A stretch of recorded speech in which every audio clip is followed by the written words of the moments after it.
In a world full of problems, I dare you to be a problem solver. This is the ultimate problem solver. I'm Sharon. Let's do it. Now, if you've read the title of this video, you know I'm doing something very special for you. All at personal level, none of that corporate jargon that tends to bore you. This episode is fully personal for you, Emily, and for you, Emma, and Kate, and Vicky, and Lizzie, and Amma. It's all for you, personally. This is how to use the TUPS formula for your winter arc. Hopefully you're watching this in October and you are in the middle of your winter arc. This is how you're going to use the TUPS formula for your winter arc. Why is your winter arc important? Now, I know what you're thinking. Isn't this some usual TikTok jargon? No, it's not. It's really, really not. Before I start breaking it down, I'd like to tell you what to expect in this episode. In this episode, I will show you how to use systems, not at corporate level, but your personal systems in your life. People, how to break down the types of people you have experienced this year, the type of people you should invest more into, the type of people you should analyze more, how to audit the people in your life, the type of knowledge you need, and how to know what knowledge is missing. A few episodes ago, I introduced the 8 types of knowledge. I'm going to need you to go back and watch that. I'm going to need you to go back and watch it, because this episode is going to utilize a lot of that in order for you to understand what your winter arc should look like in preparation for 2026. Oh my gosh, we started 2025 like 2 days ago. That's ridiculous. That should be illegal. That's what we're going to learn in this episode, and what your consistency should look like, especially if we're talking a winter arc of about what? 3 months? What sort of consistency do I have there? I'm going to show it to you. All in good time, my friends. All in good time, my darlings. Let's go. What do we know about winter? In nature, what do we know about winter? What happens in winter? So nature slows down in winter and, growth is slower, but it's not so that you can go to sleep. It's actually so that you can conserve. I'm calling it hunkering down. It's not for you to go to sleep in the winter when things slow down. It's time for you to hunker down. And one of my favorite books ever is the Book of Proverbs, and it compares what a hard worker looks like to an ant, and about how the ant is known for hunkering down. She hunkers down because in the winter she knows that things are going to slow down. So she is hustling before the winter comes. And that's why the winter arc is very important, because when things slow down, you're not outside anymore and you're not showing everything you've worked for anymore. It's time to work for the next season of show. That's what I'm about to prepare you for. And if anybody knows how to be a showgirl, a show pony, especially a career show pony, it's me. And I tend to get ready for all of it in my winter arc. Yeah, I think I'm about to give you all of my trade secrets. That's insane. So the winter arc is when serious people get strategic. Farmers till the ground, trees shed, everywhere is orange. And companies are reviewing. They're reviewing everybody and everything, every project, every staff. Are you worth coming into the new Q1 with us? That's the winter arc. That's Q4. Oh, and FYI, Q4 starts in October. This is a little shade to my TikTok girls. Q4 starts in October, not September. But that's okay. That's fine. You don't need to know all of that. I'll teach you. Abraham Lincoln said something really cool. One of my favorite quotes, and a lot of people don't know that it was him who said this. He said, "If I have 6 hours to cut down a tree, I will spend the first 4 hours doing what? Sharpening the axe." Yeah, this is 4 hours of axe sharpening, aka your winter arc. So using the TUPS formula, let's get into your annual winter reset. You audit yourself. The first and the most important factor, person, pillar, element in your success or your failure is yourself. Not your ex, not your current, not your friend, not your frenemy, not your ops. Do you say that word? Not them either. Yourself. Are you ready? Number one, let's get into it. Systems. Let's audit our systems.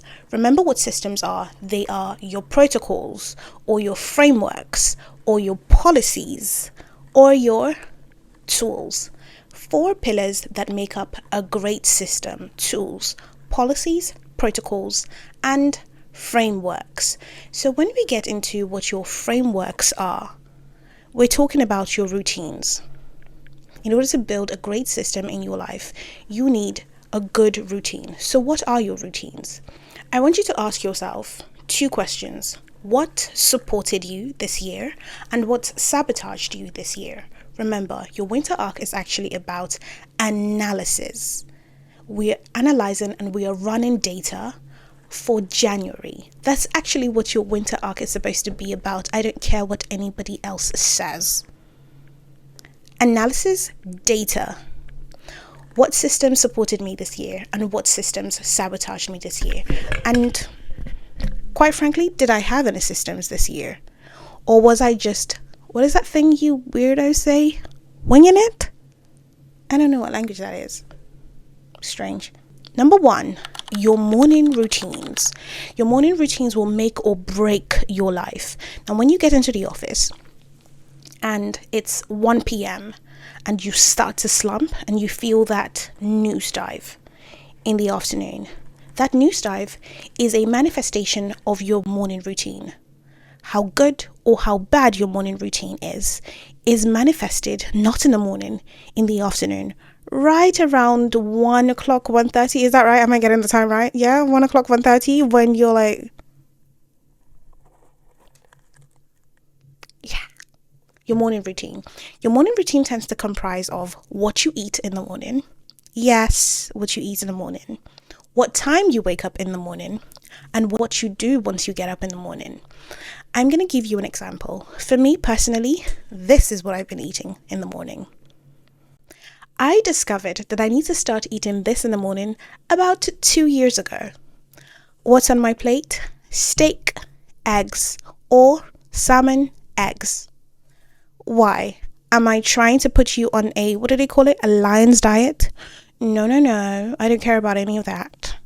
2 years ago, I got my first ever senior managerial directorial position. And something clicks for me. I can't be falling asleep at 1:30 in the middle of the office when people are like, can I see the director, please? And I'm like half asleep. I don't think that's good. I don't think that's cute. I think they might demand that I don't earn more than them anymore. Not the best. Now, something that I had to analyze in order to be the show pony that I am is my morning routine. So I started to eat proteins mainly. If you start your morning with high sugar, you will be falling asleep at 1:30 p.m. You will be falling asleep at 2 o'clock. You will. If you start your morning with sugar, you will be asleep at 1 o'clock. So analyze what your mornings look like. Do I want you to start eating steak every morning? No, I do not, ma'am. No, I do not. But whenever I have an intense day, I eat a protein-dense breakfast. I'm a breakfast girly. You might not be. Another routine that you need to analyze. Number two, your content production system. Now, the reason I'm saying this is for all my corporate girls who are intentional about LinkedIn. I know what you're like. I know what you're thinking to yourself. I really want to be more visible on LinkedIn. And this year, I've either failed or I tried my hardest, but somehow my hardest wasn't good. Your content production system.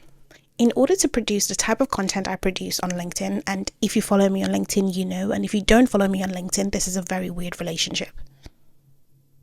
Okay. In order to produce that, I have a journal. And I actually write down real life things that happen in my life at work. My wins, genuine wins, the intentional conversations I have, how I feel about work and how I feel about my job, my stakeholders, my shareholders.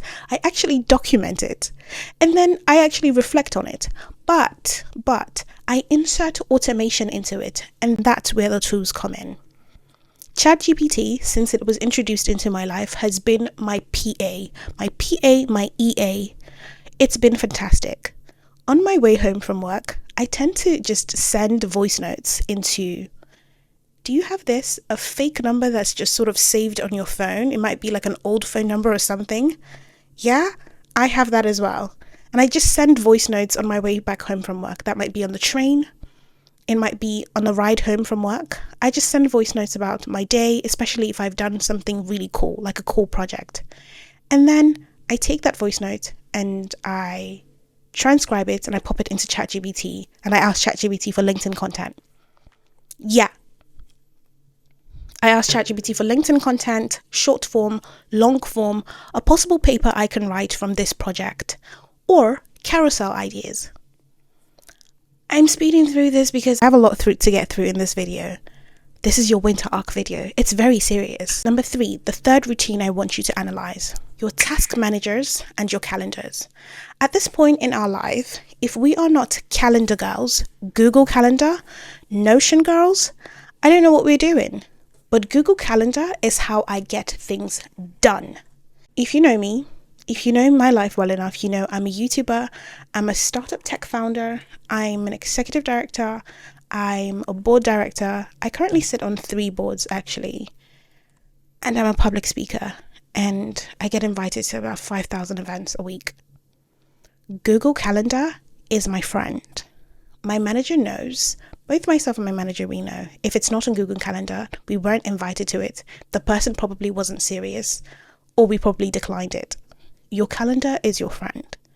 The winter arc is for you to analyze all your systems. Morning routine, content production system. Well done, your task management system. So here's something I did in December 2023. December 2023, I got married and I did an entire revamp of my systems, what I'm doing. I just wanted to sort of hunker down because I didn't know about you, but I wasn't going to sort of get married and be like, oh my God, I have nothing else to do. Like my career, my production, my productivity, my organization isn't a bit. No. I don't know who those people are, but they don't live here. I don't know who they are, but they don't actually live here in this house. No. So in December 2023, I did an audit, my biggest audit yet. I took all of the systems I had and I ranked them 1 to 5. Number 1, it just doesn't work. It drains me. It's actually clogging everything else. And number 5, it feeds me. It's working. In fact, it feeds me and it helps every other system work together. All the number 1s were scrapped. Number 2s, number 3s, I tried to analyze to see if I could improve them. December 2023 was my biggest audit yet. Maybe this should be yours. In the book Essentialism by Greg, I hate butchering people's last names because I hate it when they butcher mine. Greg McNeil. Guys, come on, seriously. That was my best effort. He said, if you don't prioritize your life, someone else will. Now, the last thing I want is for someone else to come in and move my priorities around. So I chose to do it myself. That's what your winter arc is for. People. My favorite question to ask is, who are your compounding relationships with? And who are your mental drag? Now, I'm someone who believes in long-term relationships. I have friends who I have been friends with since I was 16. I met them when I was getting into sixth form, and I've been friends with them for years now. I believe in long-term relationships, but I also believe that we reprioritize people depending on what seasons we're in. So when I ask you who is your mental drag and you're thinking, my friend who I've been friends with since I was 12, I don't want to say her name. That's okay. It's okay if you say that in this season, she has been a bit of a mental load for you, because we need to analyze why. Now I want you to use my people power grid. Now on this grid, here's what you'll see. Some people are high energy and high impact. We invest more into those people. Low energy, high impact. We need to protect our boundaries when it comes to those people. Number 3, some people are high energy, low impact. We need to set limits around those people. Number 4, some people are low energy, low impact. We need to release them into God's hands lovingly. Just fly away, little bird. Just release them into the loving hands of the Lord. And whilst we are auditing people in our lives, we need to ask, who challenged you to grow this year? And who made you play small? Well, I don't like to say made you play small, because really and truly, I don't believe that people can really make you anything, but that's my own personal philosophy, because I'm all about self-control, not people control. So I don't actually believe that people can make you anything. But in whose presence did you play small? That's very crucial, and you need to answer that question. In 2023, when I did my big audit, and I asked myself the question, who challenged me the most this year? The answer was my husband. It was no surprise that I was marrying him that same December. My husband, he was my biggest challenge. He challenged me to grow, to be more. And yeah, so I married him. I mean, what else was I going to do with him? One of the best books I like to suggest to people to read is The Art of War by Sun Tzu. I know you're thinking, cringe. That is so cliche. Is that the word? Cliche. Everybody talks about The Art of War by Sun Tzu. You only think it's cliche because you've never actually read it. Have you ever actually read The Art of War by Sun Tzu cover to cover twice? Okay, there we go. He says, amongst many other things, he says, when leaders are morally weak, the troops are what? Oh, you don't know. The troops are disorderly. This is the case for everybody in our life.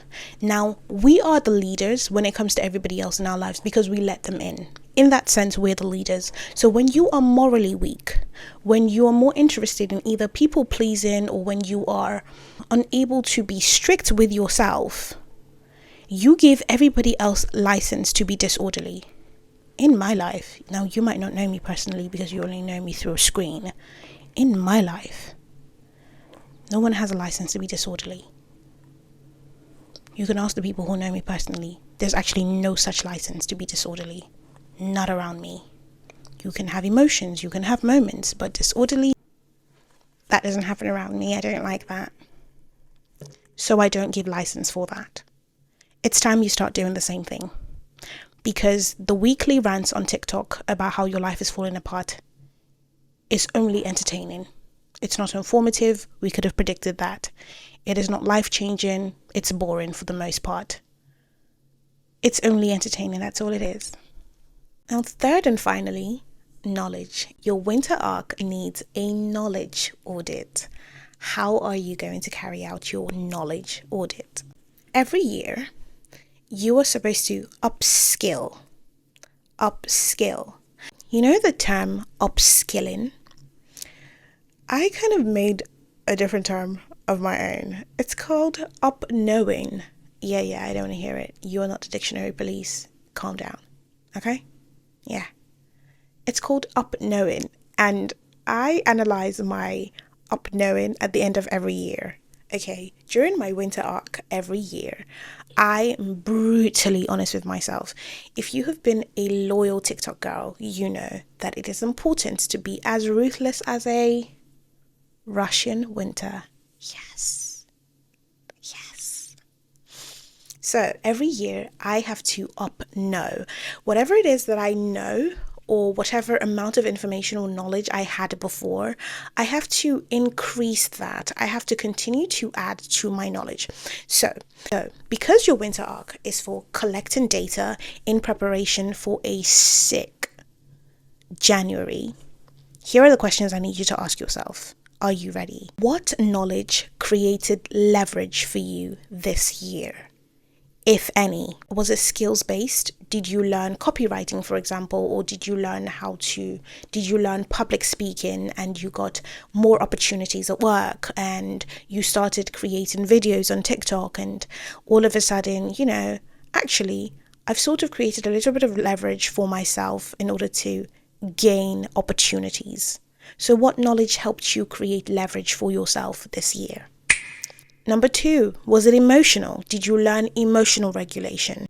Did you learn how to speak clearly? Did you learn clarity, even clarity of mind? You know, when you have a brain fog and you're like, I'm thinking about so many things, I'm trying to understand something, but I don't know how to begin to understand really what I'm feeling. So, was it emotional regulation you learned? Was it clarity you learned? Or number 3, was it procedural? Did you learn how to apply for a grant? Did you learn how to plan a launch? Did you learn how to plan a fundraiser? And as someone who exists in the governance world of organizations like museums and schools, learning how to plan lunch parties and how to launch tech apps, but also how to plan fundraiser dinners, etc. That's my world. That's my world, planning fundraiser dinners for the board and for this organization and that organization. That's usually part of my world. So what did you learn? Or finally, was it relational? Did you learn how to read people better this year? People politics, corporate politics, board politics. Board politics? Oh my gosh. Is that what you learned this year? Now, when you do that audit and you say, what knowledge gave me leverage this year? When you're done with that audit, here's what you do next. You're going to plot a knowledge map. What I knew getting into this year, what I've learned now, and what I still need to know. Again, your winter arc is data collection. It is data collection. It is analysis. It is audit. You are analyzing things. That's what we're doing in our winter arc. Do you understand? So, what did I learn coming into this year? What have I learned so far? And what do I still need to learn? If you've ever read the Almanack by Naval Ravikant, I think that's his name, he says, the most important skill for getting rich is being a perpetual learner. So, if this year you haven't participated or joined our book club, which is called TUPS Vault, you should. Because in the vault, we become perpetual, consistent learners. We improve and we add to our knowledge. We build our vault of knowledge. That's what we do in the vault, in case you were ever curious.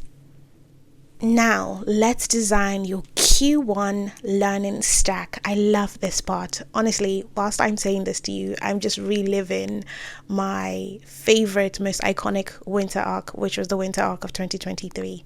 Sick. Let's design your Q1 learning stack. 3 books, 2 podcasts, 1 paid course or mentor.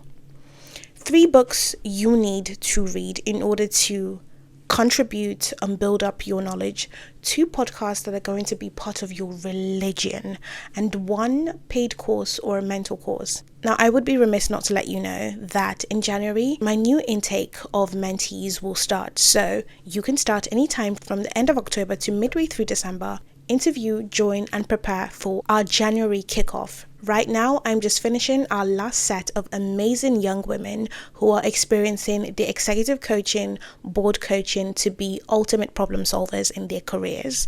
And I'm excited for our new intake, which will be happening from October to December, ready for January. Finally, why do most New Year plans fail? Because it's usually spontaneous. You wake up on the 29th of December and you decide, okay, in January, I'm going to be blah. But you don't really take advantage of your winter arc. The winter arc is a brewing season. It's a brewing season. It's data collection, it's analysis, it's turning things over, it's calling your board of directors of your life and going, what do you think about this? Let's discuss this. What is this committee? Having committees within your life. I don't know. There's just something that strikes me. There's just something I love about a girl who has a serious board of directors of her life and is intentional about the sort of tiny little committees that she puts together in her life, because she takes her life so damn seriously. You might think she actually is running the board of an FTSE, and rightly so. What other corporation is more important than your life, yourself? I like those girls. So, like James Clear says in Atomic Habits, you don't rise to the level of your goals, you fall to the level of your systems. This winter arc, I want you to be brutally honest with yourself. as cold as a Russian winter. I want you to be so brutal with yourself about your systems, dissect them, audit them, because why on earth in 2026 will we repeat the exact same set of horrors as 2025?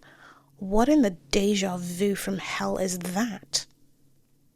But that's why you're here at the Ultimate Problem Solvers podcast, where we figure out what the problems are, solve the problems, solve our own damn problems, become the ultimate problem solvers, and inadvertently become so excruciatingly wealthy, because the way to be wealthy and to be successful in the world is to what? Solve problems. Thank you for hanging out with me today. Do all of those weird YouTubery stuff. Like, comment, subscribe, and share the link, post the link. I don't know. I need to actually learn what those things are and say it intentionally like a real person. I'll see you next week. Bye.